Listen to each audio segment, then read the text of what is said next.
তো সকাল সকাল এত হাসির কারণ কি সেটা বলছি। আমার মতো টিউশন মাস্টার যেখানে হবে সেখানে স্টুডেন্টরা তো ভয় পাবেই না, কারণ আমি ওদেরকে একটু মানে মারলে আমার এত হাসি পায়, একটু বকলে আগে আমার মুখ থেকে দাঁত বেরিয়ে যাবে। তো হয়েছিল কি, আমার বোনকে আমি পড়া দিয়েছিলাম, তো ওটা করেনি আর কি, পারেনি, আর খুব ডিস্টার্ব করছিল। তো দেখো এখনই ওর মুখে এরকম হাসি, আর একটু পরেই দেখো ওকে মেরে যে আমার এত শান্তি লাগে, মানে ওকে মারলেই আমার এত ভালো লাগে, হাসি অমনি বেরিয়ে যায়। আর আমার হাসি দেখে তো আমার স্টুডেন্টও হাসছিল। আর তারপরে বাড়ি এসে দেখলাম আমার মা এখানে কাটছে মাছ, আর এদিকে হচ্ছে বাবা এই রুই মাছটা বাজার থেকে নিয়ে এসছে। তো তারপরে আমি একটু ভেজে দিলাম মাকে মাছটা, আর তারপরে চলে গিয়েছিলাম স্নান করতে। আর এসে বসেছিলাম একটু বই নিয়ে, আর আমি বই নিয়ে বসেছি অমনি আমার বোনু আমাকে হোমওয়ার্ক করতে বসিয়ে দিয়েছে।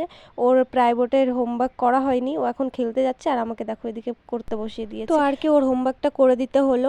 আর এখানে দেখো আমি বই নিয়ে বসলে আমার বিড়ালটা যে কোথা থেকে খোঁজ পেয়ে যাবে, অমনি আমার কোলে এসে বসে পড়বে। আর এখানে দেখো এখন গা হাত পা পরিষ্কার করছে। তো চলো ভিডিওটি এখানেই শেষ করছি, দেখা হবে নতুন আরও একটি ভিডিওয়ে, বাই।